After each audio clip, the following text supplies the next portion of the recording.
আসসালামু আলাইকুম রহমতুল্লাহ। Welcome to breaking news. Breaking নিউজের পক্ষ থেকে আপনাদের জানাই স্বাগত। আশা করি আপনারা সবাই ভালো আছেন। বাংলাদেশ ব্যাংকের খাত নিয়ে যে দুঃসংবাদ দিল আন্তর্জাতিক রেটিং সংস্থা S&P। বাংলাদেশ ব্যাংকিং খাত আগামী 2026 সাল পর্যন্ত চাপের মুখে থাকবে বলে পূর্বাভাস দিয়েছে আন্তর্জাতিক রেটিং সংস্থা S&P গ্লোবাল রেটিং।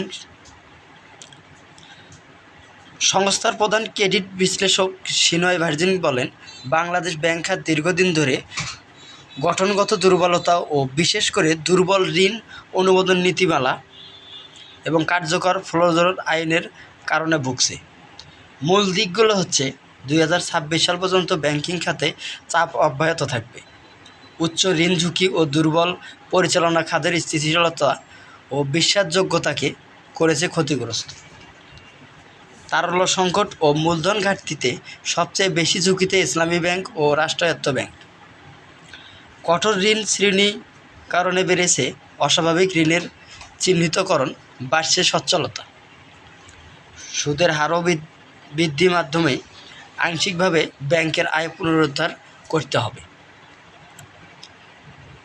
2025-এর পর্যালোচনায় বলেছে, ব্যাংক খাতের মূল সমস্যাগুলো ক্রমবর্ধমান ঋণ ঝুঁকি ও খণ্ডিত ব্যাংকিং ব্যবস্থা ও দুর্বল শাসন ব্যবস্থা, বিশেষ করে রাষ্ট্রায়ত্ত ও ইসলামী ব্যাংকগুলোর মধ্যে। রাষ্ট্রায়ত্ত ব্যাংকগুলো এখনও বড় অঙ্কের দুর্বল সম্পদ ধারণ করেছে।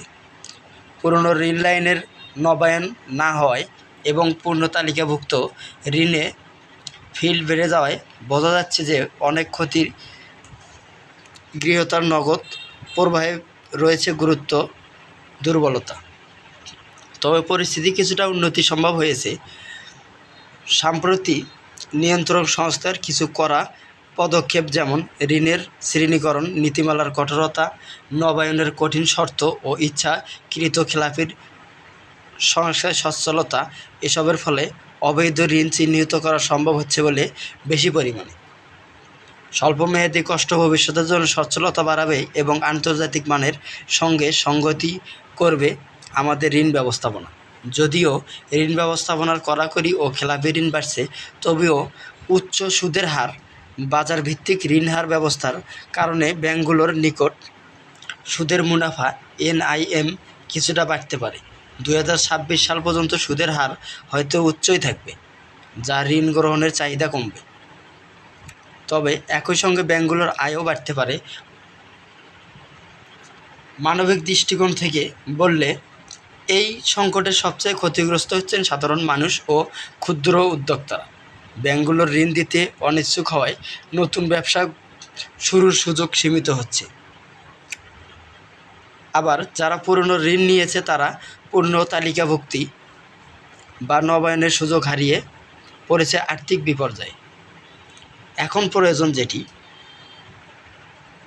সুসংহত নীতিমালা, জবাবদিহিমূলক ব্যাংকিং ব্যবস্থা এবং ঋণ গ্রহীতার স্বার্থ রক্ষায় কার্যকর আইন প্রয়োগ। বাংলাদেশ আর্থিক ভবিষ্যৎ নির্ভর করেছে এ সময়গুলোর দ্রুত বাস্তবভিত্তিক সমাধানের উপর।